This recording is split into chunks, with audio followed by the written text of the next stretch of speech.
So talk to me about those and what do you got in the box? So when you told me, when this idea came together to come on the podcast, it had been something that I thought.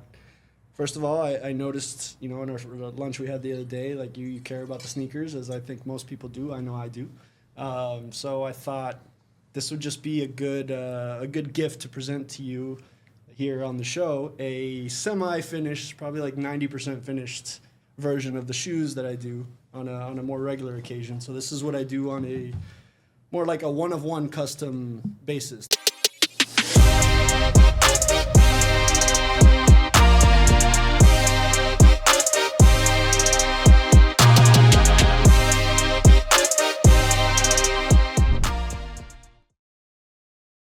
Welcome to the Set Apart Podcast. My name is Oscar. I'm the host of the show, and we've been going through incredible guests so far, and your support and everything that you're doing to us, and the feedback has been incredible. So we feel like we just got to continue to step up the guests that are coming onto the show. And today we have somebody that I've known practically my whole life, but I haven't talked to him in about 25 years, ironically. We played baseball together when we were like 4 or 5 years old, and he's gone through so many different things in his life, and now we are here with Adrian, with Design by Adrian Lorenzo, and welcome to the show, man. Thank you very much for having me, man. It's a pleasure to be here. Honored. Thank you. Usually on the show we start with like, tell me about yourself, and I want people to know, but we're gonna get to that. But like, we have like an incredible art piece here, and tell me a little bit more about this. You did this? Yes. This is one of my pieces. Actually, a piece from probably about a year and a half ago. I say me, myself, and my wife Amanda. We started Design by Adrian Lorenzo as a full-time art business about 2 years ago. This one I would have made about a year and a half ago, and I chose this one for today because it feels very authentically me and my style. I think my lines, my patterns, my symbols is what we call them, are unique to me, right? Like I can't tell you what that means necessarily. It doesn't mean one specific pointed thing. It's just whatever was happening to me that day. My art is journalistic that way. That was awesome. I really appreciate you bringing it, and it's just crazy because we know each other from playing baseball. Yeah. I met you when I was, what do you think, maybe 5 years old, 6 years old? 4 or 5 years old, South Florida Sluggers, South Florida Sluggers, yeah. In West Miami. Remembering correctly, the rec center at West Miami, yeah. And here we are on a podcast with, art piece behind you. How did you even get into art? Because I know you as Adrian Lorenzo, the kid that has incredible parents, great siblings, and grew up in West Miami with us, and now you're an artist. Like, how did that happen? It was a long journey to get to this point, but I guess the simplest way to explain it is twofold. One, I think I've always been an artist. Whether or not baseball allowed space for art to happen is probably the primary question that we're talking about here. And second most prominent influence is my grandmother was an artist. She found it post-retirement, and this is my mom's mom. And she was exceptionally talented at it, but she found it at an age where she was already, in her late 60s, right? So like the vitality, the energy to do it, and she produced a lot of work, hundreds of works, like even at this later age in life, and that was like what first piqued my interest. But she never really professionalized it. She remained more of an amateur artist. So I didn't really see the gallery, the transaction, she didn't chase it in that direction necessarily. It was more the passion of it. It was more of a passion project that she painted a lot, but for herself, which I love. She painted more landscape, more impressionistic stuff, like real things.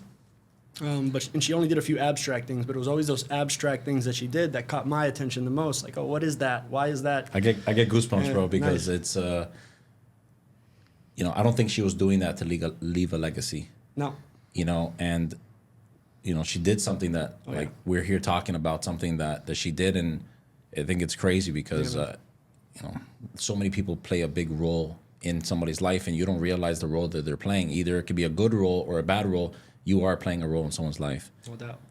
Sorry, I just thought... goosebumps as well. No, true. It's just crazy to me. Yeah, it's to a hear very that. special woman in my life. Like, my parents raised me, but my grandmother was right there. Like, You know, she lived next door for 15 years of my life in West Miami. Like, we were next door neighbors. So she's just a very prominent figure in my life, and she painted voluminously, and I always wanted to, but I don't know. You grew up playing baseball in Miami. What space do you have for anything else if you're playing baseball in Miami? We hardly had time for school. Tuesday practice, Friday practice, Sunday practice, Saturday game, boys club, boys and girls club game, but Monday, it's also, Tuesday, Wednesday. But it's also kind of like the city we live in. It's kind of like art at that age is kind of like weird in the sense, you know, like to tell your like friends or, you know, a girl or something, hey, well, you know, I draw, you know, like it's kind of weird. And it's something that being, unfortunately, being creative sometimes is like frowned upon in youth. And I can kind of like relate to that. Not because I was creative. I don't think I'm a very creative person, but now growing up and now having a son, I can see how, you know, how that can sometimes, you know, be an impediment to you actually doing something you want to do. For sure. First and foremost, you created this, right? So you create one way or another, like you're creative, right? So it seems like the fundamental position that you're in is to create things, just larger scale, maybe not painting on a canvas, but it's creation. So I want to clarify that. And second, it's something I feel really passionate about that I want to do moving forward is to shine the light on art and abstract art in particular, because I think abstraction is a really interesting concept for young kids. Like, they don't get it. It like, how do you explain, hey, do an abstract? Yeah. What do you say? You know, like, what does a kid do? And that's why, but whatever he does, whatever he or she does, like, that's interesting. Like, that's a portal into that kid's, into that person's like you're igniting world. something. Yeah, and like, they can't always explain what that is. I'm not sitting here giving you a direct explanation of what this is.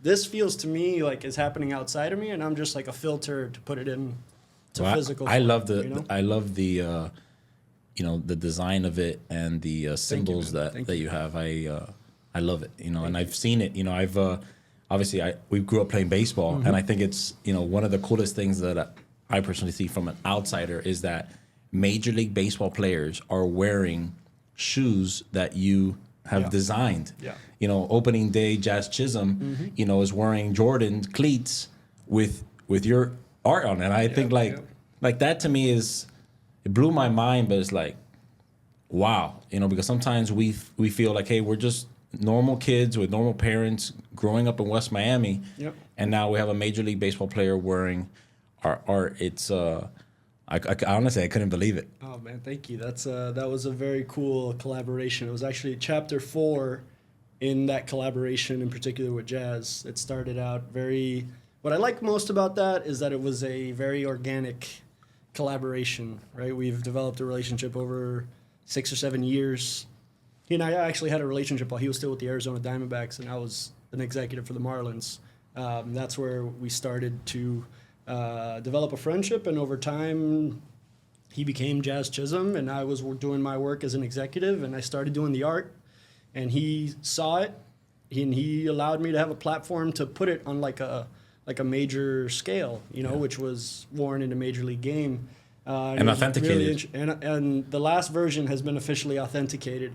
The first version was interesting because he gave me a pair of used ones. Like, they were like semi-used, like lightly for BP and stuff, but like they came out good. But they were like a used pair. I was like, oh, let's do it, you know, for real the next time.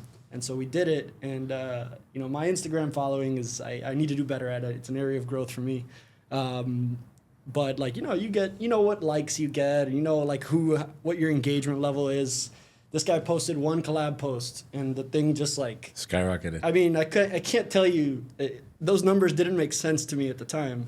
And it's funny because for him, that's just another day and another. Well, man, I love it. I think that this. Yeah, you know, I appreciate him for doing that and allowing that platform. And then it worked out good. Like the third version, the third chapter of that collaboration sold at his charity auction event. It was I believe it was the highest selling item at his charity auction. So it like served a larger purpose too. Wow. Like art, cleats, the game activated them, and then the charity like paid it forward. So I thought that was a really cool way to turn art into real value.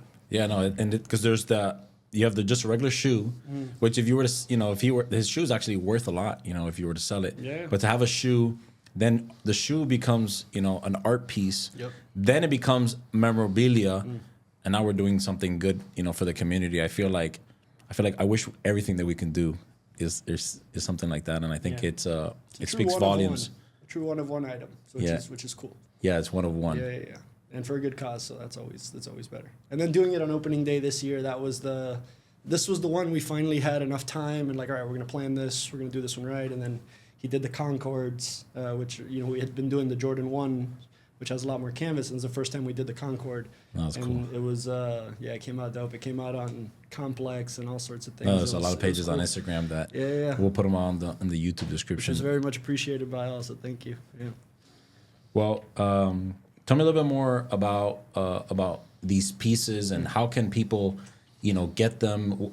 Like if somebody were to want to maybe buy a shoe, how can they, how can they how can that design happen? How can they get a painting? How does that work with you? Sure. So for us, it's easy. Like everything that you can find us most directly at our website. So adrianlorenzo.co is our website, or designed by Adrian Lorenzo on Instagram. It's probably the most direct way to engage with me personally, and it is me.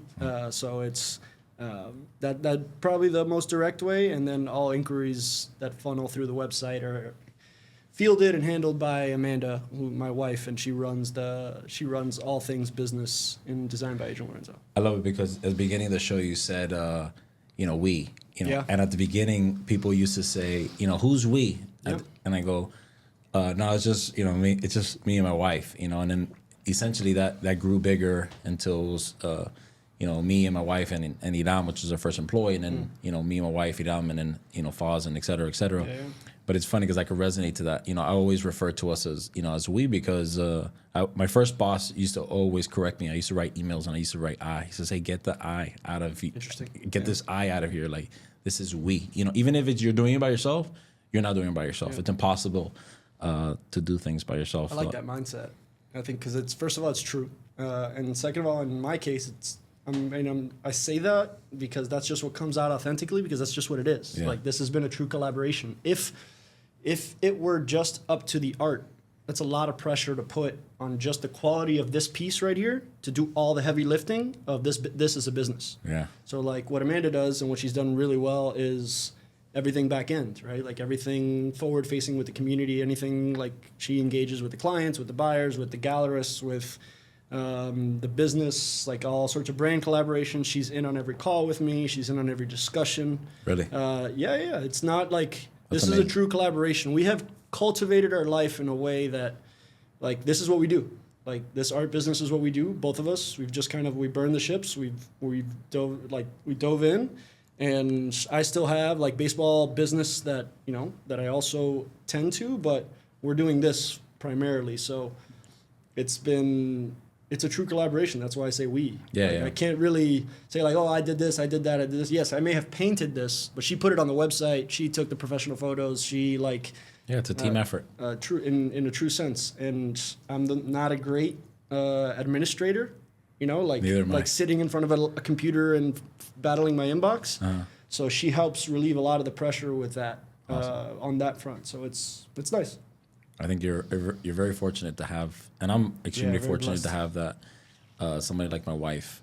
Where Isabella might not be day to day in the business, but Isabella knows everything about this business, especially the things on the day to day. Yeah, but she's day to day with you, right? Like you have to come back and have like a thought partner to like go through your life with, and you still have to absorb your work into your life, right? Like, and that's to me where Amanda is like.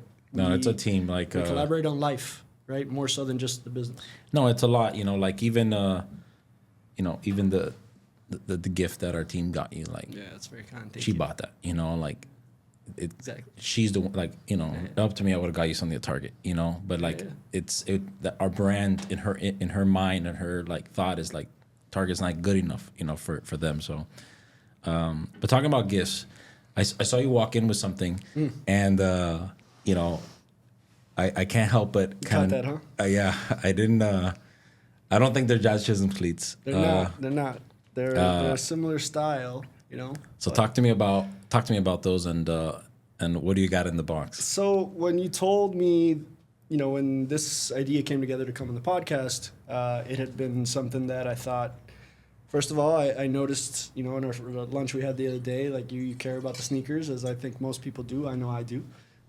So I thought, this would just be a good gift to present to you here on the show. A semi-finished, probably like 90% finished version of the shoes that I do on a more regular occasion. So this is what I do on a more like a one-of-one custom basis. This isn't a huge part of the things that I do, so I make special occasions for it. But we tried to do as close to John Bell construction and colors as we could, as well as on this shoe. I think we actually got some of the logo in there. Oh my goodness! I don't know what's the best camera angle to get, but yeah, man, we. This is crazy. Thank you, man. Thank you. This is the shoe I like to work on the most. Actually, it's the first shoe I discovered that I was like, all right, this is the one that This is nuts. Like, this is the best canvas.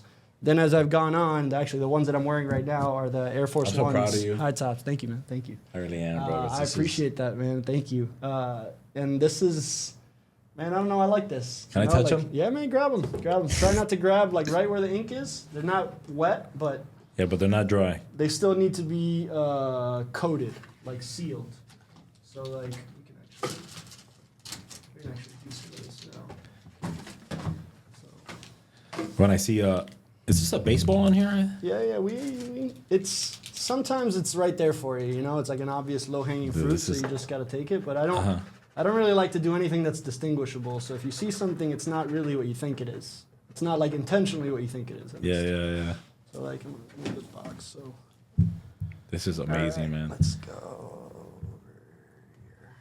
And you like these just because they have a surface area that's, you know, easily writable? That's leather, right? Mesh makes it trickier. Like markers are the best format for me. Some artists like to use brush, and I like brush has its place, right? I think I use a brush a lot, not poo-pooing it, but there's something about this marker that I could use, like the pressure of the surface against the back and the pressure of the marker to keep a straight line, right? So like the brush doesn't give me that. So these paint markers, and I found all sorts. This is just, and it has like. What I love is the color, you know, like. Thank you, man. Well, you specified navy blue as one of the colors, not royal blue, right? Like that was a very specific. Yeah, I told him I said if you do any type of, because I thought you were gonna bring an art piece. Honestly, that's what I thought you were. I did. You did. Yeah. No, I know. Look at it. Yeah, but I brought another art piece too. Another one. Yeah, I brought another one too. Because when you. Bro, what is this? Christmas? When you see what I'm doing, when I'm like priming this marker, and you have to get it to the right. So I need some surface to do that on. And when I'm working on other pieces. This was the surface that I did that I was priming the other markers on that I was working with. So I thought that would be a good shape to prime it in. So that one's not finished either. It needs a few coats of finishing. I feel like we're never finished. That's true. There's always something that could be done. Bro, this is amazing, bro. I love this. Appreciate that, man. And I'm glad you like it. I'm glad. If you haven't noticed, this is my favorite symbol. I think other than the it's cross. a good one, man. Other than the cross. It's tough to find a good logo, I'll say that. Like to finally decide on something that's clean and fits whatever you're doing. No, I love you guys it. found one. It's tough. It's tough. But yeah. So you're gonna finish it right now? We're 90% of the way there. Finishing of the actual lines of the design, right? Like not the coating is still not the coating. Still a ways away, but no, it's just crazy, bro. Something that you love is like, I think it's a big challenge for a lot of people who are creative. They feel like sometimes they're either not good enough or they don't know how to monetize it. How did you go from something that you were inspired by your grandmother, something that you realized that you were a creative person for a long time, to say, I can make a business, I can support my family, doing this? I mean, it goes back to the we, right? The simple answer is Amanda. Like my art production was like just middling, like, and then I meet her and then it spikes. Right? Your Like wife. it's my wife. A very direct correlation with where it all happens, right? It's not that much of an accident. But as I started the first step I took was like, all right, I'm gonna start putting my stuff on Instagram. I'm gonna take that first step. I'm gonna create a specific Instagram account outside of Adrian Lorenzo's personal account to post. It's my a big art. step. It's a big step, right? To your point about to your question. People like your mother-in-law. Did you say? People like your mother-in-law. It's a big gap. It's like a big plunge out into the abyss to put your stuff out there, right? Like it's a tough thing if if you don't consistently put creative work out there, it's hard to relate to that sentiment or to understand really what I just said. But like that first step is the toughest one. It feels like the biggest one that you're taking because it's about, at least for me, it was about like my taste wasn't developed yet. So how do I even know what looks good? When my taste as a critic, as like a art critic, let's say, or as a receiver of art, isn't as I think I know what I like, and that's what I follow more. Like I chase that instinct of what I like, but at that point, you don't have the confidence.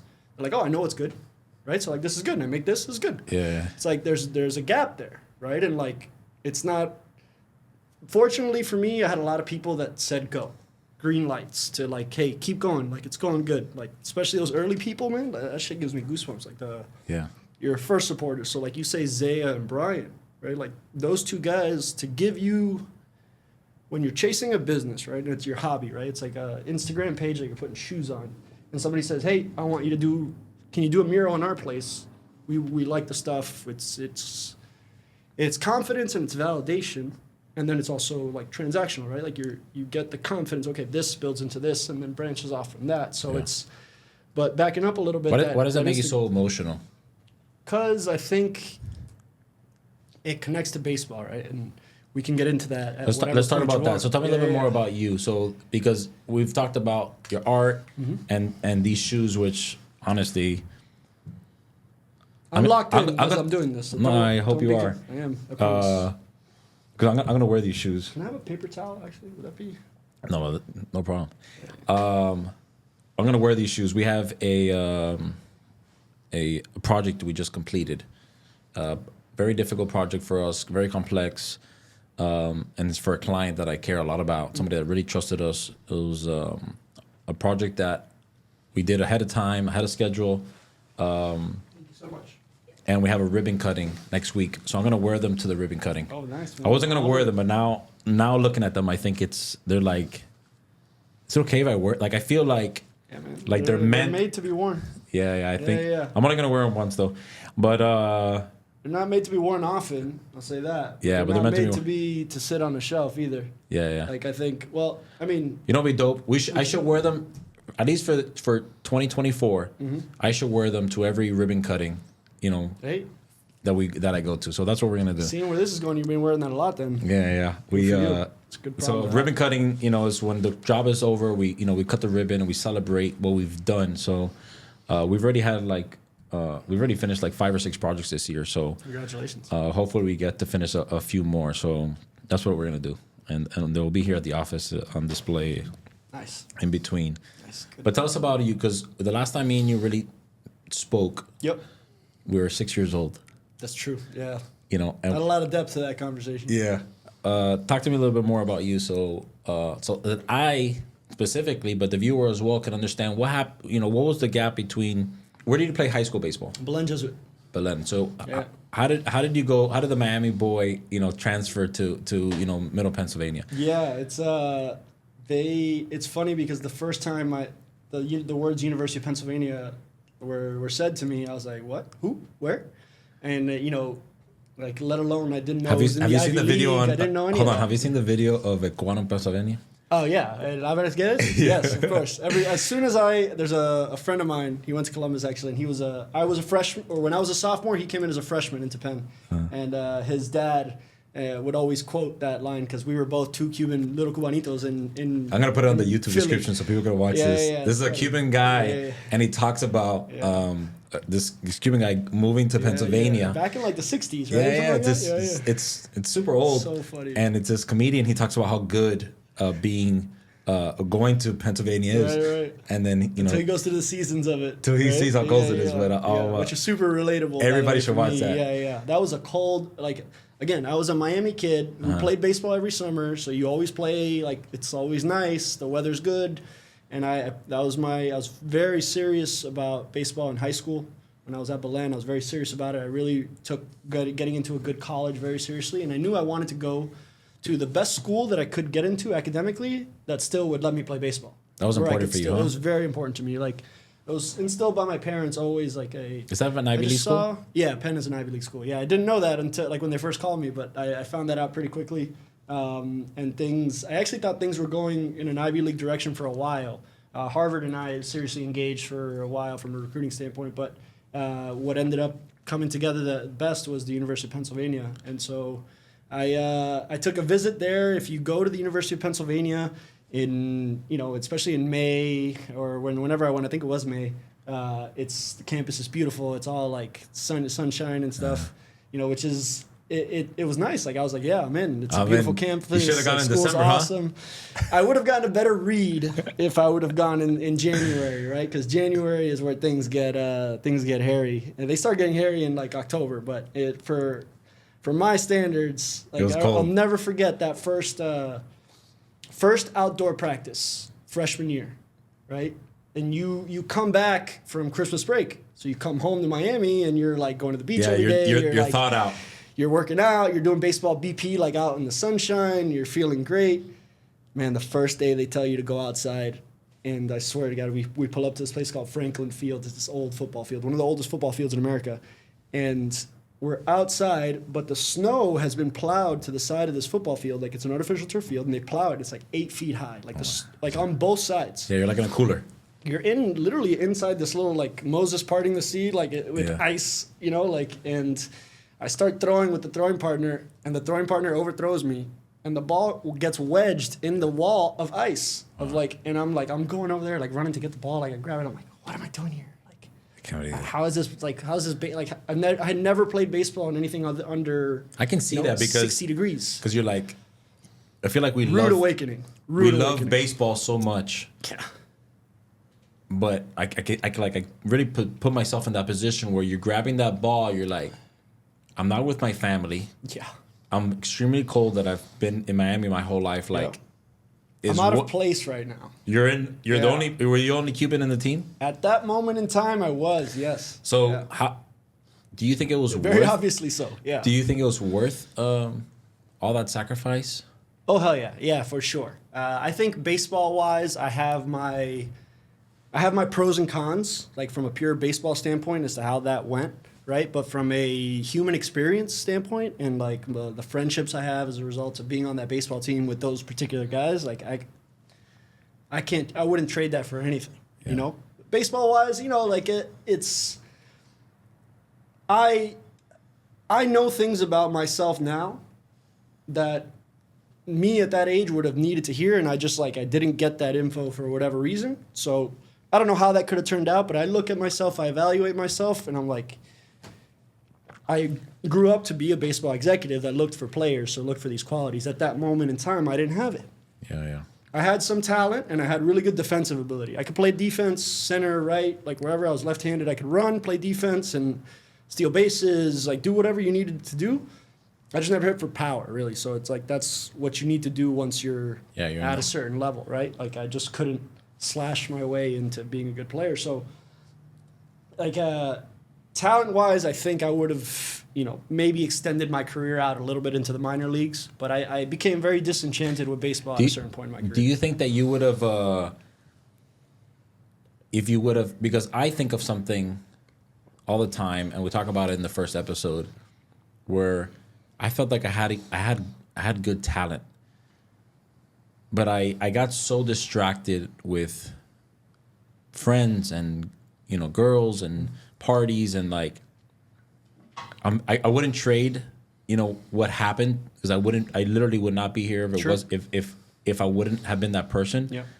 But a part of me sometimes wishes that I wouldn't have been that person to see how far I would have gone in baseball, because you're probably going to instruct your son to do it a certain different way, right? Like, or probably in a certain improved way with the wisdom that you've drawn from this. Is that good? Because if somebody would have done something differently for me, yep, I wouldn't be talking to you right now. So it's a tough thing that I feel like as a father sometimes, where you want your son or your daughter to struggle. You want your daughter or son to go through things and to really experience things that you experience, but sometimes you also kind of don't. And it's that balance is very difficult. And I think that's one of the coolest things about this podcast, that we've had a lot of people, very successful people that have been on this podcast, kids of successful people, and also kids of parents that they just were very They gave them all they had, but they didn't have enough to hand it off. You know. Sure. So it's something that it's me and my wife, especially me, I really think about it daily. Like, Me too. you know, should I buy that for Jack? You know, should I do that for him? Because I want him to go through some of the things that I went through, and if it wasn't for my dad buying me a pressure cleaner, you know, I don't think I'd be here. But I don't know if I'm gonna buy my kid a pressure cleaner. Sure. You know, so it's tough. But your dad bought you the pressure cleaner, right? Yeah, he did. So there's that. So I think about this a lot. I actually think about this more daily. We have a little girl coming in end of May, so it's like a lot of growth and change happening. But Congratulations. thank you. I think about this a lot, and where I come out on it is more like you're setting the floor for your kid, right? Like my dad. My dad and my mom, they set a floor for you to start from. Yeah. You know, I don't think that I need to like bring the floor down just so that my daughter can learn. You know, I think she's gonna learn a hard lesson from wherever that floor is. Yeah. So like, I think it's our job to set the floor higher, so that their pressure cleaner is a business, Yeah. a big business, so they can start and do, you know, The sky's the limit. exponential growth kind of shit. Presidents, you know, like whatever you call it, CEO, you call it heads of industry. I think that's what I know my dad did for me, right? Like, And I love your dad. me too, man. That's why I get choked up talking about it, because Yeah, they're great people that have really given everything. everything. They've given so That much. guy didn't miss a practice, bro. Yeah. Let alone a game. Yeah. He was always there. Always there. Found a way, and he was. You asked me about, excuse me, where the. And sometimes I feel like I'm talking to him, but Yeah, you are in a way. He was an entrepreneur, right? Like he's been in construction for my whole life. ironically. He started out down the architecture path, and then like when he came to the United States, he did a mishmash of things at first, and then arrived on construction and has built a life, right? Like he's put both kids through like high school, private schools, colleges. Like they live a comfortable life now. They're always going out on dinners and vacations, but like when he recounts the story of the hustle, So you realize how much he it hustled. feels like I could have never done all that. I could have never endured all those things. Yeah. But then he's the one who makes me realize, like, you do, they're just, the scale is different. So, like, the problems that I would have had to overcome, while his look grittier, harder, like, it's just like I'll have faced them on a different scale, you know, and then hopefully you keep elevating the level of your family. Yeah, right? yeah.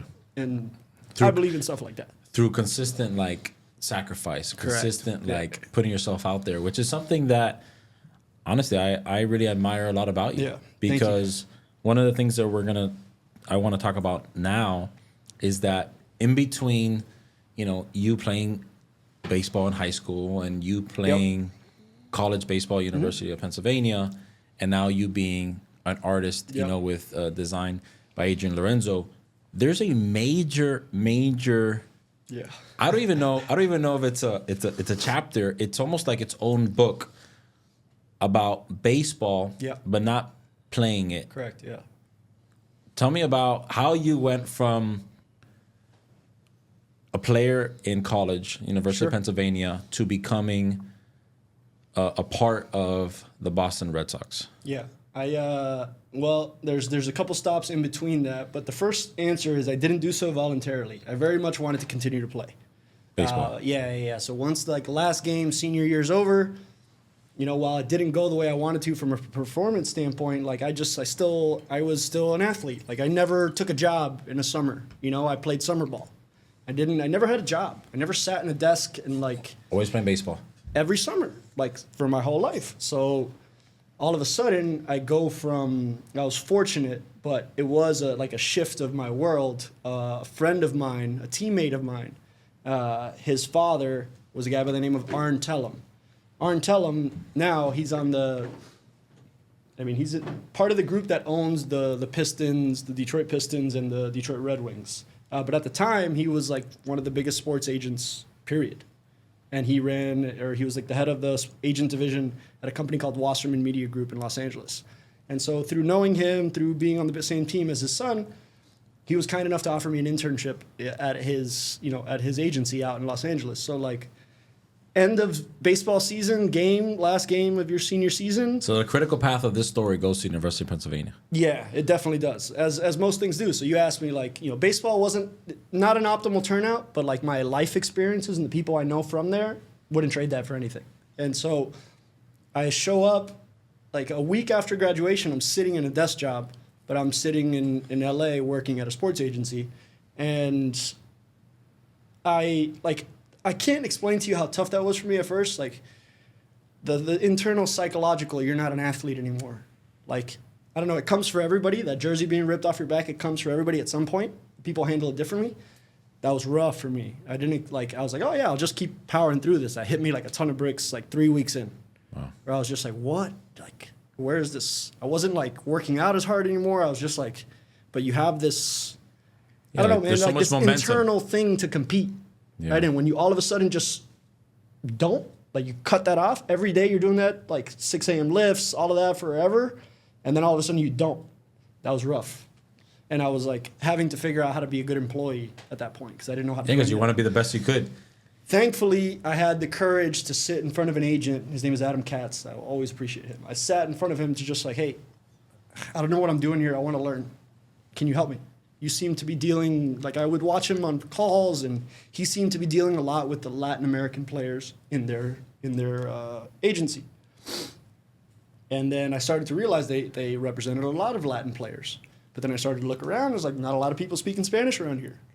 And so like it's really more than anything speaking Spanish that allowed me to like get right into baseball at like would kind of put me in a different group to be considered for like an internship role. Because I spoke Spanish, and now there's a lot of Spanish-speaking baseball players. Wow. So, like, I found a niche, and as soon as I got to working with Adam, he had a client by the name of Yoenis Cespedes. So Yoenis Cespedes at the time was a Cuban free agent. He ends up signing with the Oakland Athletics on a major deal, but, like, pre-signing, his whole pre-signing process, it was like me and Adam and like this guy, and him, and I would do all the translations. And you're an interpreter. I was just the interpreter. That's how I started everything. You didn't bet any of his money, did you? No, not at all. I didn't see any of that money. I didn't see joke. That's a Shohei Ohtani. Yeah, no, pun. not even close. And funny, Yoenis Cespedes shows up many times later in the story in other events. It's funny the way life works out. But that was my first vehicle into sports, and through Adam. After a while, I realized that... So you weren't with a baseball organization at that point? I was with an agency. So I was working in baseball with players very directly, but I wasn't working for a team, right? And so I learned a lot about the agency side of things. That's where I started. Bro. You deserve it. Thank you, bro. Thank you. Talk to us about your transition between working for an agency to working directly with a baseball team. Yeah, so I reached a point where I thought the agency route is where I wanted to go. Because at the time I was thinking about graduate school and I was thinking about law school, and I thought that might be a viable route, and I knew I had baseball, I knew I liked baseball. I always knew that I had to work in something that I had a passion for, because if I didn't, I'm not good when I'm not interested or engaged. Like, I'm not friendly, I got to work on that. But like when I am engaged, I'm in, and so I felt as an agent, it was like too disconnected from the things happening on the field, which is where I wanted to get back to. Not as a player, but just like, okay, I started to realize being in baseball, agents are dealing with executives, and I started to interact with them more, seeing access to them more, assistant GMs, directors of scouting, things like that. And you're like, okay, who are these people? You want the ball hit to you. I wanted to be the guy holding the fungo, to be honest, at some point. I wanted to get back on the field somehow. Because as humans, I think what I didn't realize was like sunshine, athletic endeavor. All of a sudden you're in an office like 9 to 5, like boom. It's tough. Like there's a thing that happened to you there that it's hard to process. As soon as I got back on the field, even holding like a camera and running around, like sweating my ass off for Florida minimum wage, like, which is what happened. Like Adam helped me land an internship with the Boston Red Sox in Fort Myers, Florida. So it was a player development intern, which is, if you think of the Totem pole? The totem pole, it's like bottom. You know, like literally like as entry level as you can. That said, their barrier for entry into that level is high, right? Like I interviewed with everybody just for like the lowest of, like. Of course, it's the Boston Red Sox. Right, but like that was my first peek into like, oh, this is serious shit. This is like a real place. But that got me excited. So I had a full-time job at the agency, but like when this internship came up for, like I said, Florida minimum wage, which at that time I think was like $5.75 or something like that. You're kidding me. And I was like, fuck, let's go. Like, and so I moved cross country from LA to Fort Myers. So in a way, I was getting a little closer to home. So you lived in Miami. I lived in Miami. You moved to LA. Went to school in Philadelphia. That's right. Went to a couple places in between, summer ball in Hawaii, summer ball in DC, and then moved to LA after graduation. And you were single during this whole. And so I had to like say no to that, thinking that if I accept that for sure sinks it. Accepting that connects to like, it's like more of the job that I was just doing, which was. Or more of it. I was the assistant director of international scouting for the Red Sox for 3 years. In that role. You were the what? Assistant director of international scouting. Wow. So, which most of the baseball players are international now. Yeah, we're trending. In the minor leagues, it's closer to 50%. In the major leagues, it's almost like 30, 32. So It's huge population. Yeah. And my department, the department I was working in, was you scour Latin America to find players, to source players. So that's the world that I was got really introduced to baseball in. But that meant I went to travel and watch baseball. Literally everywhere that baseball is played. If there's a Latin American country and city where baseball is played, I've probably been there, and chances are I've been there multiple times. And how was that? Forget about the negative side of it, but the positive side of it. How was that? Like, did you? It was awesome, man. Oh, I was going to say it has to be awesome because awesome. You're like, the 22-year-old lefty from University of Pennsylvania is in the middle of DR, Venezuela, who else? Brazil, anywhere that plays ball. Everywhere, yeah. And here you are, like, that guy is good. Hey, that's the guy we should give an opportunity to, like, it's kind of what we kind of grew up, Even, I'm not going to even say, forget about growing up. It's now, people are looking for the Adrians of the world, designed by Adrian specifically. People are looking for the John Bells of the world. People are, like, scouting us. Sure. But in that case, at the end of your baseball career, you're scouting, baseball players. It's crazy. I think it is, and that's where I got introduced to the world of scouting. And I want to specify that because that's like I think that word gets thrown around a lot, and people don't really understand what like a scout is, right? And so like a scout, I know it seems obvious, right? But like a scout, because in my mind, I feel that a scout is, and I'm speaking for the viewers, a scout that's somebody that hears about a good player, goes to watch him, tells somebody else, hey, we should probably give him a contract. Yeah, so it's like way more nuanced than that. So like zoomed out, that's not wrong what you're saying, but it's like so much more comprehensive. And I want to like, just because I work with so many like extremely exceptional human beings that like work as scouts, and like the grassroots type of effort that has to be made just to identify a kid that has projectable tools that can maybe have a chance to play professional baseball. Like that process starts very early and is very like extensive, and it isn't just like, hey, this guy looks good on this field. Yeah, you and 20 other scouts are seeing that he looks good on this field. So how do we separate our process from the 29 other teams to give yourself an edge? Because this is free agency. In the U.S., it's a draft system. In Latin America, it's free agency. So how do you make your best pitch, make your best financial offer, or position yourself, pitch your organization the best?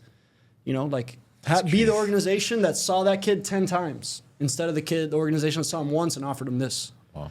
And that's a difference. No, but it takes time. It takes time, it takes effort, and it's a really specific way to watch the game of baseball. Like you can you can be a fan of baseball your whole life. You can coach baseball and be in a dugout your whole life. And watching the game as an evaluator of baseball is a completely different, like, it's just a different viewpoint that, like, I think it's very hard for a coach to step into an evaluator seat, just like it's really hard for an evaluator to step into a coach's seat. But like in other sports, those two things blend together. I think in baseball, I've just come to appreciate the role of a scout, like a true evaluator. I could tell. Yeah, and people, one of my closest colleagues, he's been in scouting for 44 years. 44 years. And so, like, when he says something to me, you're like, you know that it comes with a weight of wisdom and experience, and it's not always right. Yeah. It's not always right, but you know that, like, there's a lens being applied to that. Like, it's just, It's I have kinda- an appreciation for that. And other people that we play baseball with, but mostly with them because obviously we talk to them every day. And one of the biggest issues is mostly in Latin America. You talk about 50% of Latin America. Minor leagues. Minor leagues are Latin American. It's trending in baseball. that direction if it's not 50 yet. But it's a lot. Yeah. The reality is these a are lot of people humans, a lot of souls. that 3 months ago, a week ago, a day ago, were playing with a cardboard box as a glove, had no food, had no level of education. You know, you can't compare that kid as 14-year-old to the kid 14-year-old here in Miami. Like, No. you can't compare It's a it. very different experience. Then you give that guy $50,000 or whatever it is, and then one day you give that guy $10 million, and you That's hold in best case scenario. yeah, whatever. But you give like Yep. he becomes a millionaire, and he is expected to live up to the same expectation as that white American kid that went to private school his whole life. Yep. They're judged by the same standard.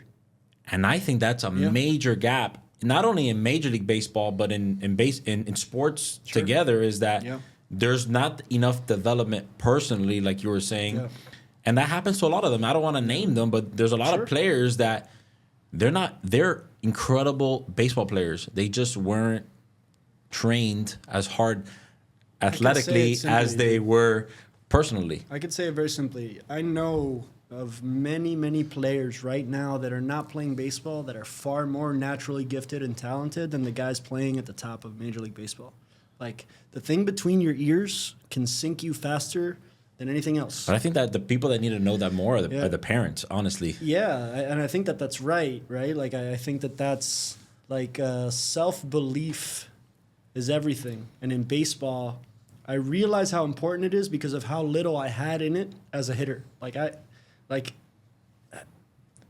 I see now how I couldn't have never been a good hitter in Major League Baseball. Right? Like, I didn't have the requisite, I guess, first of all, physical tools. I could have been marginal, right? But, like, the between the ears ability to process high level failure at that rate and recover in real time, like, I didn't do well with that. Like, I didn't do well striking out and going to the outfield and sitting and thinking on it for, an hour before I got another chance to do something about it. Like, that just wasn't a good dynamic for me. And I thought that mechanically is how I would fix it. I just, like, something in my swing is just not working and it's like, no, man, like, your approach to this whole thing is, like, your confidence is completely off. Like, what should come first? The confidence, then you get the hit, or, like, you get the hit and then you get the confidence? No, you have to have the confidence that you're going to get the hit, and then you get the hit, and okay, that feels good. You don't just be like, I'm scared, and I get the hit, and be like, that's the way to go. It's like, no, you want to go the confident route, right? And I just, there's something in that I just didn't do well at that point in time. I'd argue that if I got the chance to do it again, I'd do it better, but, like, I didn't get that info at that time. But that's why I think that, and a lot of people, at least not in the way that I would have received it well. Maybe people were trying. Because there's that component too. Yeah, but you didn't receive it. I didn't receive it. Yeah. Whatever the case may be, stubbornly didn't receive it, or it wasn't given. Whatever the case, I didn't get it. You didn't accept it, because I feel that I'm not saying that baseball is the most athletic sport, and I'm not saying that baseball is the most physical sport. Sure. But I feel very strongly that baseball is the most difficult sport. And you talk to Bo Jackson, you talk to Deion Sanders, you talk to Michael Jordan, the greatest athlete to ever play any sport, says that baseball was harder than basketball. Yeah. And I feel that if you're a basketball player, you miss a shot, immediately you have to go on defense and you have to physically defend. In baseball, you strike out, and you're out there for 20 minutes thinking about your failure. Correct. And I feel that same principle is how we as leaders and as John Bell Construction, we're able to say, hey, we had a bad day, we had a bad inspection, call it again. Tomorrow we're gonna get it. Like it's a different like perspective. You know, we failed an inspection yesterday, and somebody called me and said, hey, you failed an inspection. I go, yeah, I know, we're gonna pass it tomorrow. Like it's like, and you have to have the belief that you will. Yeah. Well, sometimes I don't believe we're gonna pass it, but that's okay. You can fake it at that point. But you fake it. Yeah, we definitely 100%. Fake it. Today I told sometimes you have to fake it. Today I told Maria, hey, you know, I don't think we're gonna pass it. She says, no, we're gonna pass it. I know we're gonna pass it. Yeah. But it's like, I don't know. I'm always about like this, like keep hard on yourself. Yeah. So. But it's a baseball thing. It's a sports thing. I see that. And it's hard where people say, hey, how's the game gonna go today? You can't say, hey, I'm gonna go 4 for 4 because you know what's gonna happen. You're gonna go 0 for 4 that day. You see, I see it the other way though. Really? Yeah, I do. I see it. I respectfully disagree. I think you have to put positive outcomes out there in order for them to happen. So I think you have to actually accept that something good will happen in order, like, and then that's not art. It's like things that I'm doing, but it's not art until you put it out there. Amazing. And like that's the courage, right? Like it's the putting the product out there with your taste not being the taste of a 75-year-old person that's lived, you know, like a rich life of cultural experience. Like you gotta like put it out there with the like, shit, let's see how this goes. But I feel like that's I can really resonate to that. Yeah, and a lot of people can. It's very because when me and Isabella were thinking about starting a company, in our case, you know, she wasn't the one that was saying, "Hey, start the company." She didn't even know I even had a company before. But there was this aspect of it where we're like, "No, I think we can do it." You know, I think we can do it. What is there? Who's gonna buy? Who's gonna hire us? I have no idea. Yep. Do you have an office? No. Do you have any money?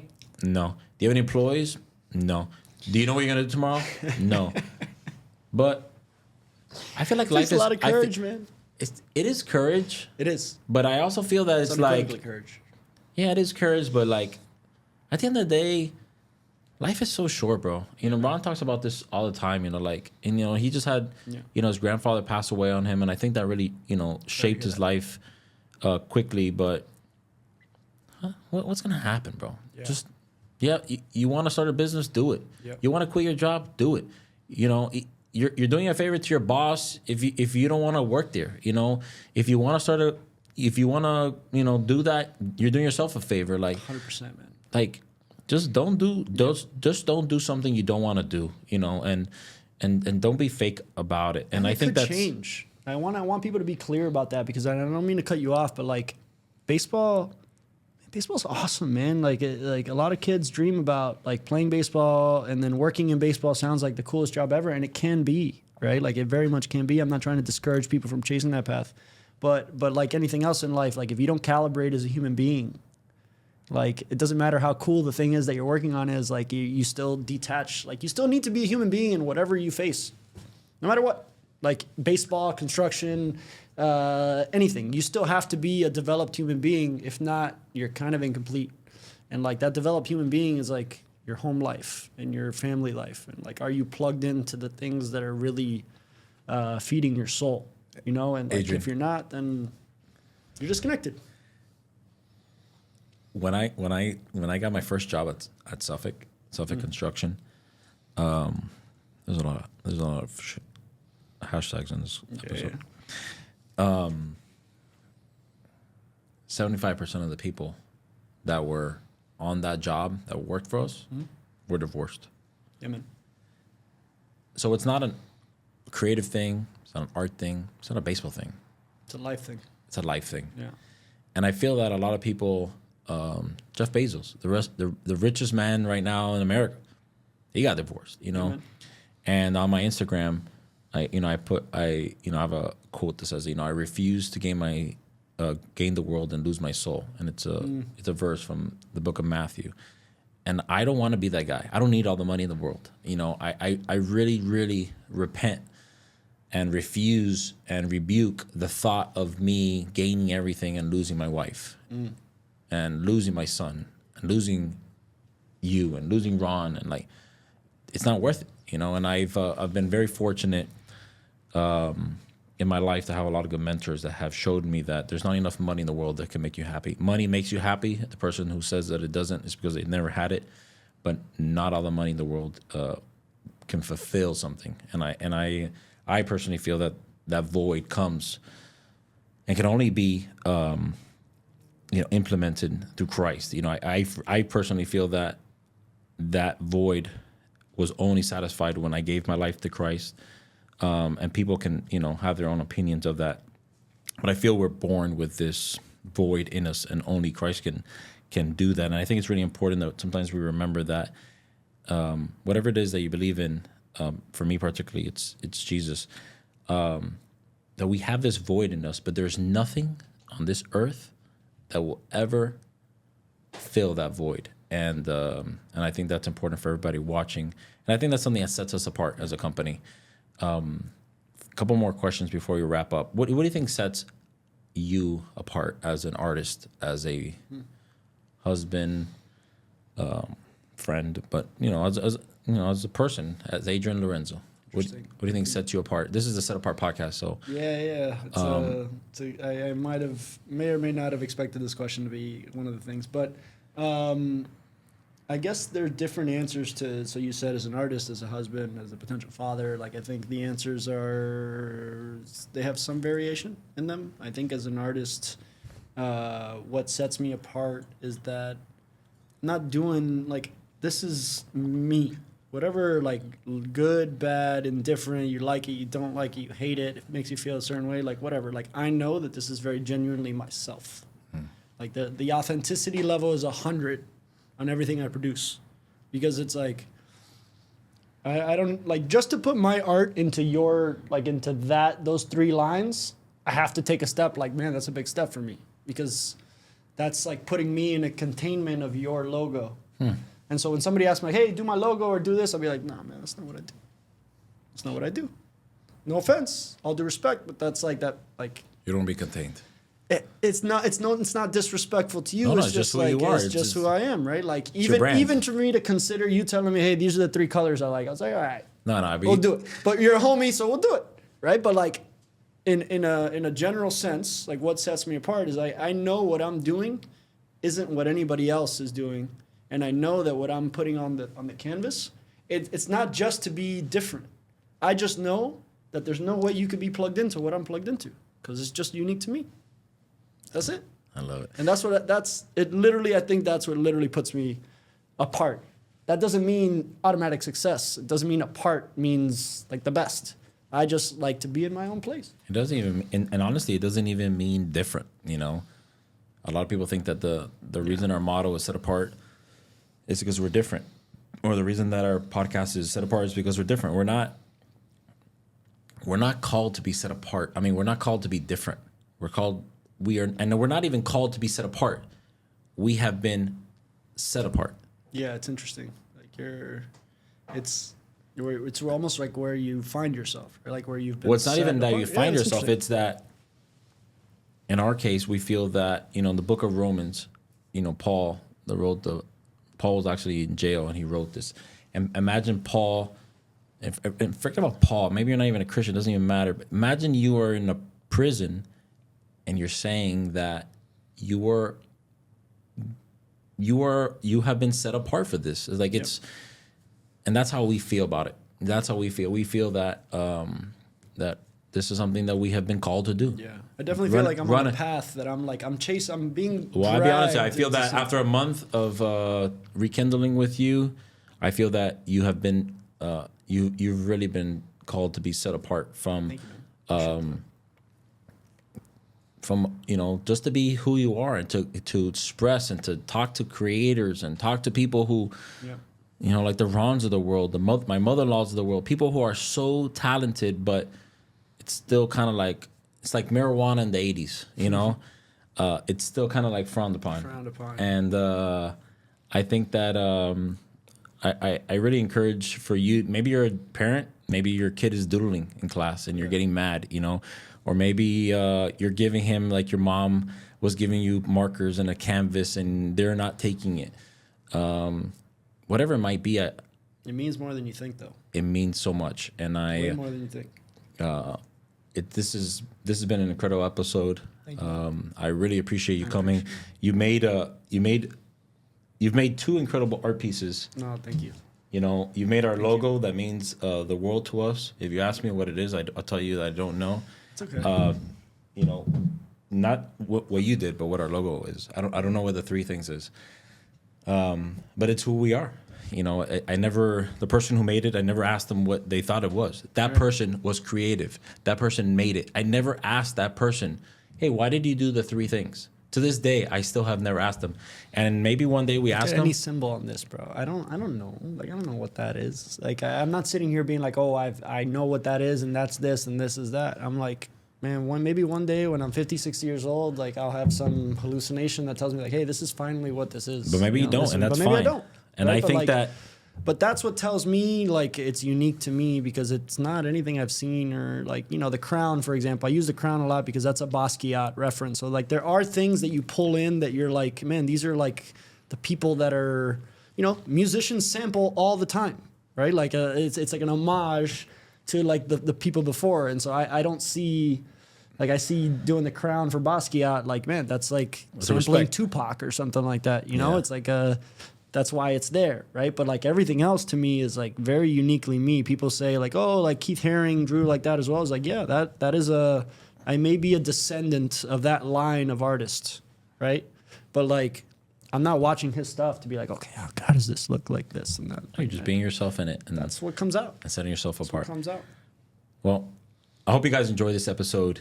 I definitely did. I got a new pair of Jordans. I got an artwork, but I also got a conversation with somebody that I haven't spoken to in 30 years. And I hope that, you know, either if you play baseball and you're finding yourself, you know, maybe lost, you know, going 0 for 4, that you're not worried about tomorrow, but maybe you're a businessman, maybe you're an artist, maybe you're creative.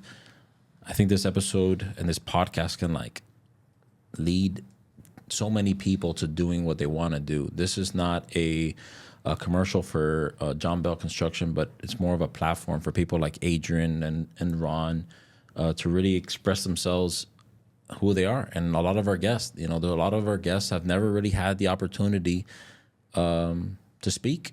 And today I spoke to somebody today that he's actually selling his business. He's been in the business for 45 years. He's selling his business. He's selling the property. And I told him today, I think that, you know, you need a platform to speak in and a platform that you've never had. And I hope that you guys enjoy this podcast as much as we are. I appreciate you guys subscribing. I appreciate you guys liking, following, commenting, you know, texting us. It really means the world to us. We really don't deserve it. You know, we really don't. And I really hope that you guys can, you know, support Adrian. Maybe it's not buying his work. Maybe it's just following his page and commenting in. But I know there's a lot of people out there that are creative, that are stopping themselves from, honestly, from making money and something that you're good at. The problem with, I feel that we have is that if you're good at talking and you're good at this, maybe you should be a politician. If you're good at reading, you have good memory, and you're good with this, maybe you should be a lawyer. If you're good with this, maybe you should be a doctor. You're good with sports and athletic, you should be a baseball player. But if you're good at being creative and all that, and you're an artist, then you're like, you know, this guy is a loser. And I think that that's like nothing further than the truth. Yeah. You know, we need to change that. And we need to change the way we think about this and process this. Sure. And I hope that through this podcast we can play a big impact in that. I appreciate the shoes. I can't wait to wear them soon. I'll probably only wear them a couple times, but we said that we're gonna wear them only when we finish projects. Yeah. So my hope and my dream is that we get these things nice and dirty. That means that we finished a lot of jobs and we had a lot of success. So thank you guys for joining. Subscribe, follow, like, share. Whatever you guys can do, you guys are texting me and commenting, so I really appreciate it. We'll see you guys on the next one. Peace. Yeah.